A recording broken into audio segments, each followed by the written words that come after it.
اعوذ باللہ من الشیطان الرجیم بسم اللہ الرحمن الرحیم السلام علیکم ورحمۃ اللہ وبرکاتہ۔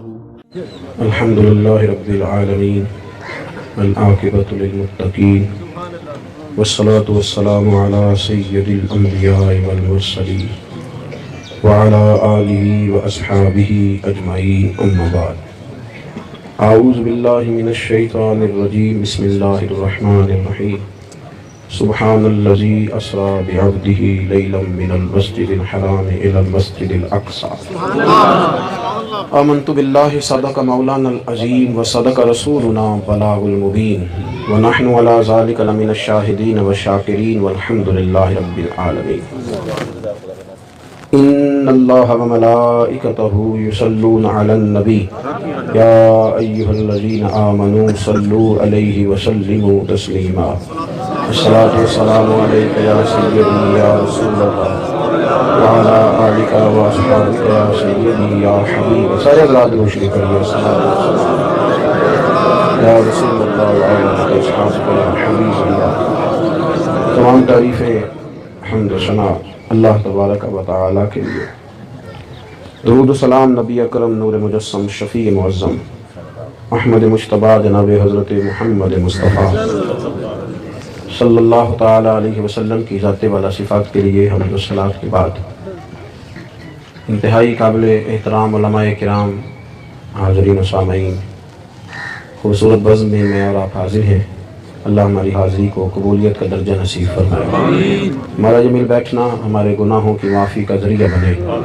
عزیز دوستو، قرآن مجید نے ارشاد فرمایا کہ سبحان الذی اسریٰ بعبدہ، فرمایا پاک ہے وہ تاج جس نے اپنے بندہ خاص کو سیر کرائی، من المسجد الحرام الی المسجد الاقصی، مسجد حرام سے لے کر مسجد اقصی۔ واقع معراج سمجھنے کے لیے انسان کا کچھ نہ کچھ روحانی طور پر مضبوط ہونا ضروری ہے۔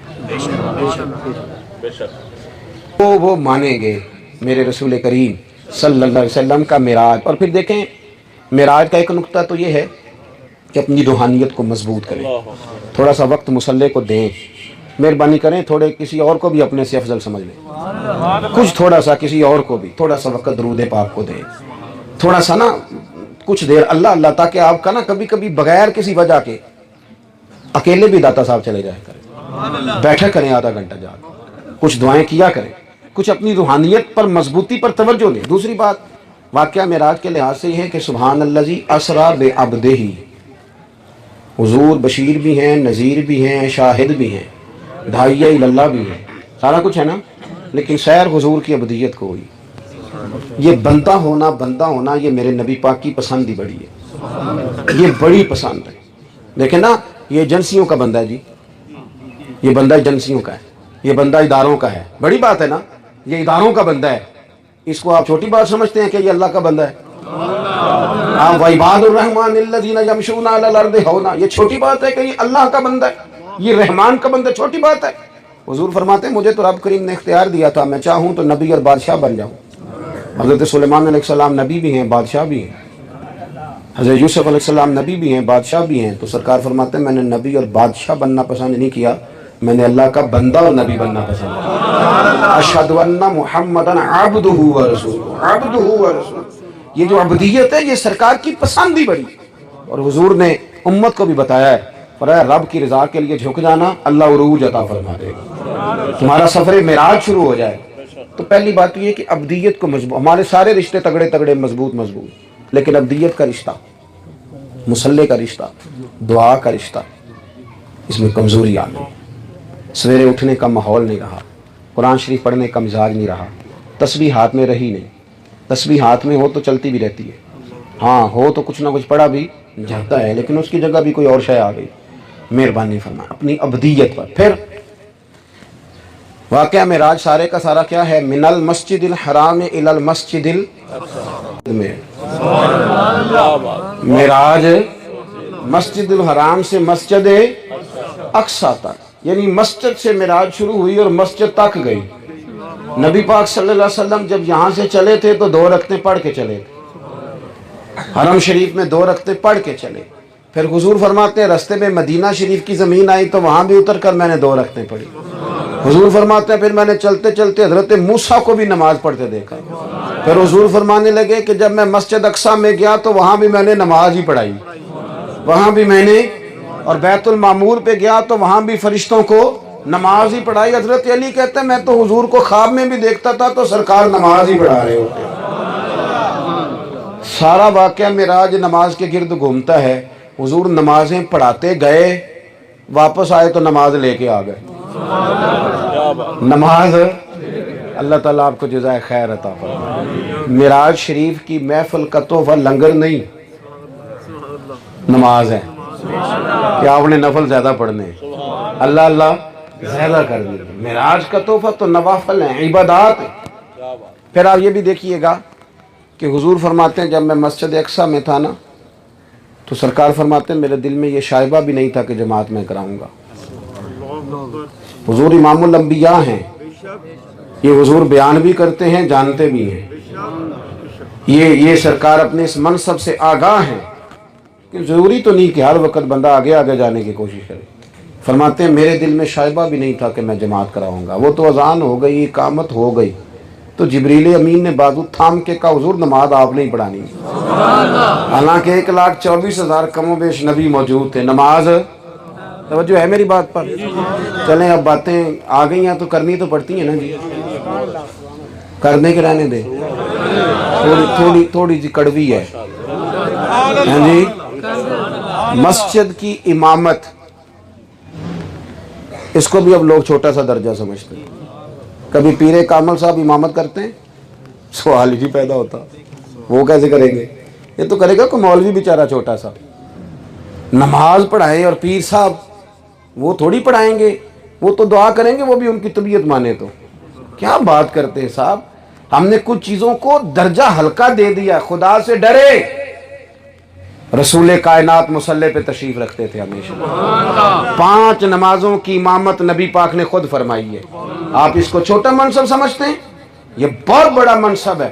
اور میں مدرسے کے طلباء اور علماء سے گزارش کرتا رہتا ہوں کہ آپ غور کریں, آپ بھلا کہاں کھڑے ہیں؟ منبر رسول پر, مصلی رسول پر.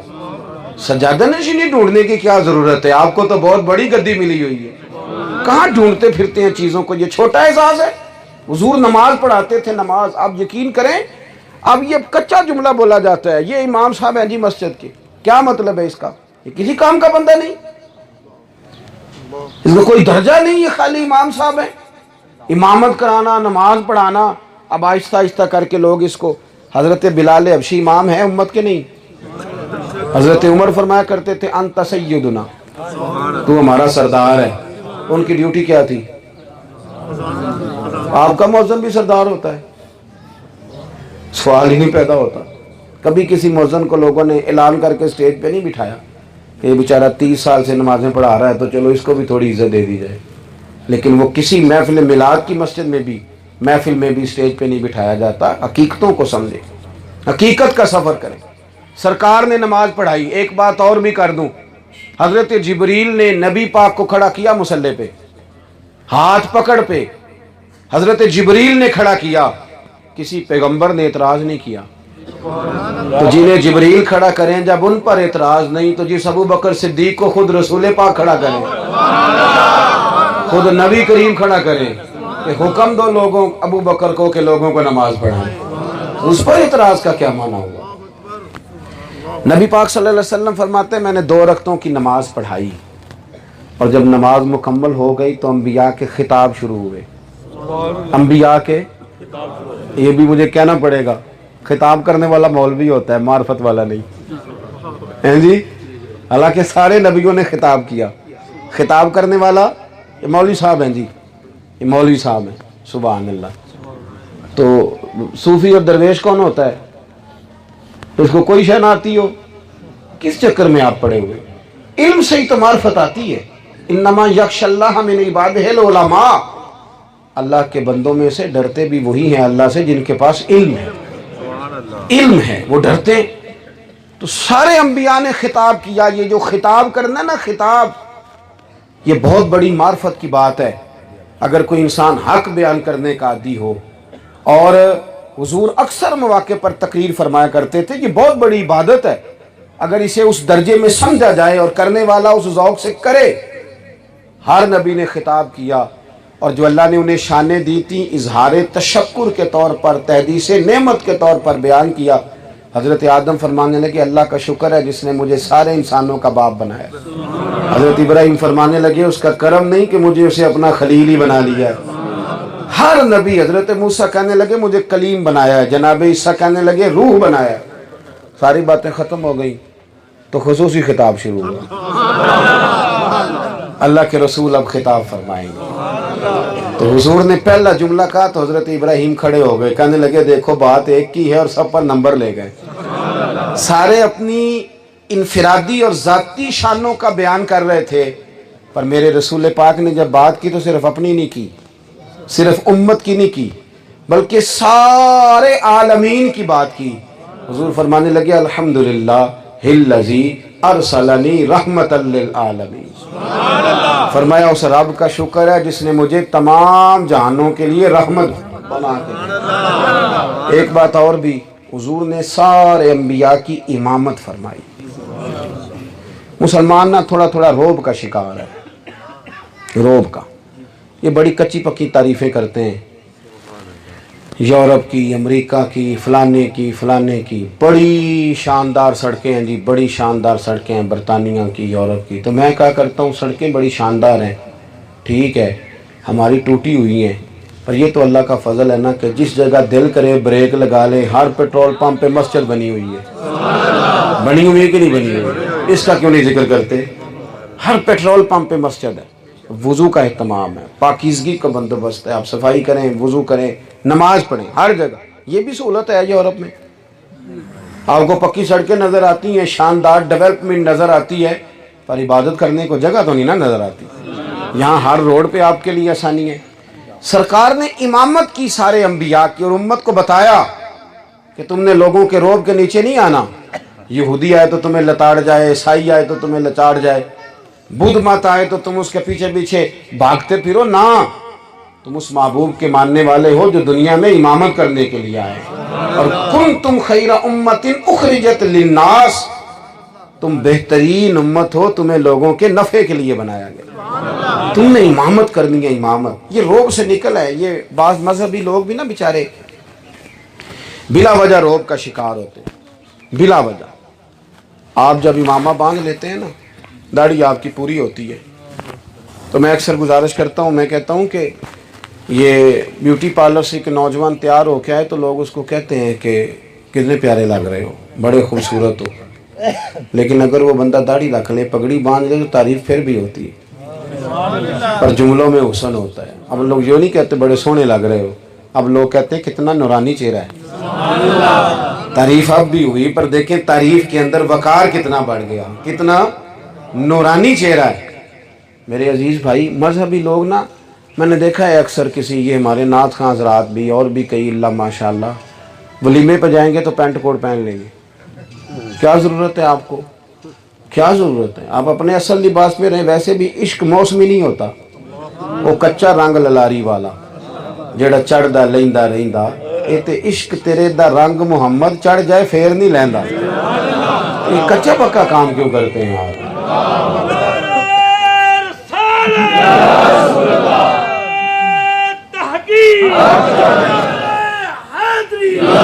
بات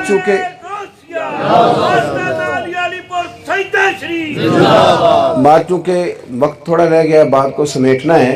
حضور جب معراج سے واپس آئے تو دلائل مانگے لوگوں نے، بحث ہونے لگی۔ اور یہ بات بھی آپ ذہن میں رکھیں، جنہوں نے دلائل مانگے تھے نا، مانا انہوں نے پھر بھی نہیں۔ اکثر دلائل مانگنے والے لوگوں کا حال یہی ہوتا ہے۔ ہم کوشش کرتے ہیں انہیں مطمئن کرنے کی، لیکن وہ مطمئن ہونے کو چونکہ تیار ہی نہیں ہوتے، ان کا ارادہ ہی نہیں ہوتا، لہذا جتنے بھی دلائل دیے جائیں وہ ان کو تسلیم کرنے کو تیار نہیں ہوتے، تو دلائل مانگنے شروع کر دیے۔ یہ بات یاد رکھ لیں کہ جب اللہ تبارک و تعالیٰ آپ کو کوئی اعزاز عطا فرماتا ہے نا، پھر اللہ مدد بھی فرماتا ہے، پھر رب کریم مدد بھی کرتا ہے۔ پھر جب سچائی، چونکہ سچائی ہوتی ہے، اس کو ثابت کرنے کے لیے پھر اللہ تبارک و تعالیٰ بڑی ساری چیزیں آپ کی آنکھوں کے سامنے روشن فرما دیتا ہے۔ حضور فرماتے ہیں میں معراج سے واپس آیا اور جب یہ بات لوگوں کے بیچ کہی تو لوگ آ کے بیٹھ گئے۔ انہوں نے پوچھنا شروع کر دیا کہ آپ مسجد اقصیٰ چونکہ من المسجد الحرام الی المسجد الاقصیٰ، انہوں نے دیکھی مسجد اقصیٰ تھی، اس لیے اللہ کریم نے بھی آسمانوں کا اس میں ذکر ہی نہیں فرمایا، لوگوں کی عقل اور شعور کے مطابق بات ہوئی۔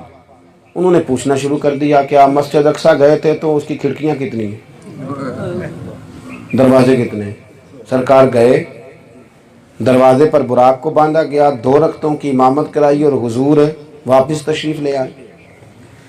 اب میں یہاں آیا ہوں تو آپ مجھ سے کل پوچھیں کہ مزار شریف پہ آپ گئے تھے تو کھڑکیاں کتنی ہیں، دروازے کتنے ہیں، بزرگوں کے لوہے مزار پہ کیا لکھا ہوا ہے، تو میں تو نہیں بتا سکتا، یہ کہ فاتحہ پڑھی اور آ گئے۔ پوچھنے لگے کہ اے محبوب علیہ السلام آپ تشریف لے گئے تھے تو مسجد اقصیٰ کے دروازے کتنے، کھڑکیاں کتنی؟ حضور سید عالم صلی اللہ تعالیٰ علیہ وسلم اگر براق پہ بیٹھ کے جا رہے ہوں اور جہاں نظر جائے وہاں براق کا قدم جائے تو سرکار وہاں بھی فرماتے ہیں کہ میں نے نیچے نظر کی تو حضرت موسیٰ کو قبر میں نماز پڑھتے ہوئے دیکھا۔ حضور یہاں سے بیٹھ کر بھی بتا سکتے تھے کہ مسجد اقصیٰ کی کھڑکیاں کتنی ہیں، دروازے کتنے ہیں اور کون کون سی سمت کیا کیا چیز ہے، لیکن حضور فرمانے لگے جب انہوں نے پوچھا نا کہ یا رسول اللہ بتلائیے دروازے کتنے، کھڑکیاں کتنی، تو حضور فرماتے ہیں میرے رب نے مسجد اقصیٰ کو اٹھا کے میرے سامنے رکھ دیا، میرے سامنے، یہ ترمذی کی حدیث ہے، سامنے میرے مسجد اقصیٰ کھڑی کر دی اللہ پاک۔ ایسے روشنی کرتا ہے رب کریم، لوگوں پر حق یوں واضح کرتا ہے اللہ، انشراح صدر دیتا ہے، کہتے ہیں سامنے ہر چیز آ گئی۔ وہ پوچھتے جاتے تھے، میں گنتا جاتا تھا اور بتاتا جاتا تھا۔ نبی کریم سید عالم صلی اللہ تعالیٰ علیہ وسلم کا جو معراج ہے، اس معراج نے امت کو بڑے سارے سبق دیے۔ ایک بات اور عرض کرتا ہوں پھر بات کو سمیٹتے ہیں۔ معراج کا واقعہ نا جس موقع پر ہوا نا وہ موقع بڑا دلچسپ ہے۔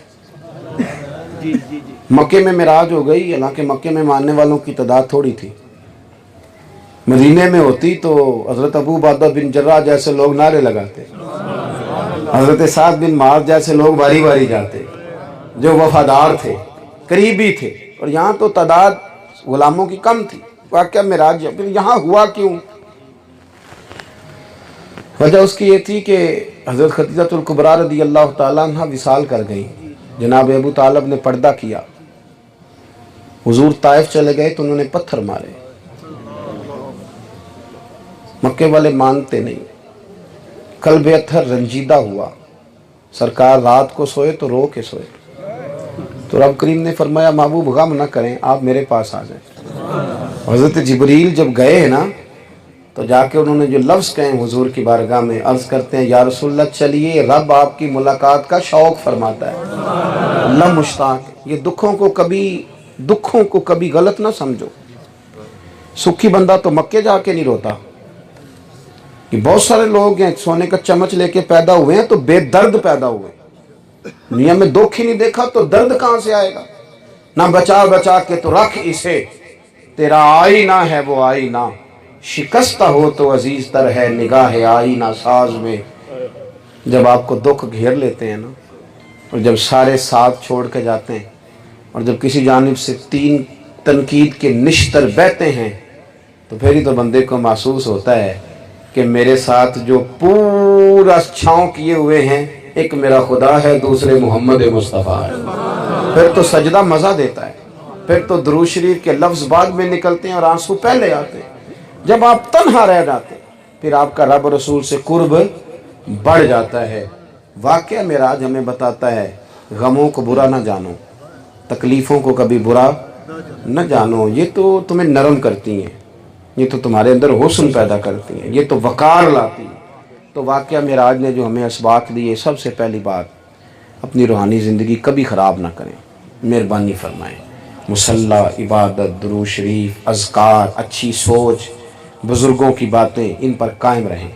دوسری بات عبدیت، اپنا بندہ ہونا، رب کے ساتھ رشتہ، اس کو مضبوط کریں گے تو عروج ملے گا۔ تیسری بات آپ کی خدمت میں یہ عرض کی ہے، اس کو اچھے طریقے سے یاد رکھیے گا کہ اللہ اور اس کے رسول صلی اللہ تعالیٰ علیہ وسلم کی بارگاہ کے جو مقامات ہیں، حضور کی جو شانیں ہیں، وہ ضروری نہیں کہ کوئی مانے ہی تو آپ بیان کریں، آپ نے تو اپنا ذوق پورا کرنا ہے۔ اللہ آپ کی مدد کرے گا، انشراح صدر دے گا، لیکن اعلیٰ حضرت فرماتے ہیں کہ دم میں جب تک دم ہے ذکر ان کا سناتے جائے گے، اپنا ذائقہ نہیں خراب کریں۔ اور آخر میں یہ گزارش کی ہے، بھائی غموں کو برا نہ جانیں۔ ایک صحابیہ نے بخار کے بارے میں سخت جملے کہے تھے تو حضور نے فرمایا بخار کو برا نہ کہو، بیماری تو آتی ہے بندے کے گناہ لے کے چلی جاتی ہے، دکھوں کو کبھی برا نہ سمجھیں۔ دعا کرتا ہوں جو میں کہہ سکا اللہ اسے قبول فرمائے، گفتگو کے دوران جہاں ہم بھول گئے اللہ ان سے درگزر فرمائے۔ آخر دعوانا الحمدللہ رب العالمین۔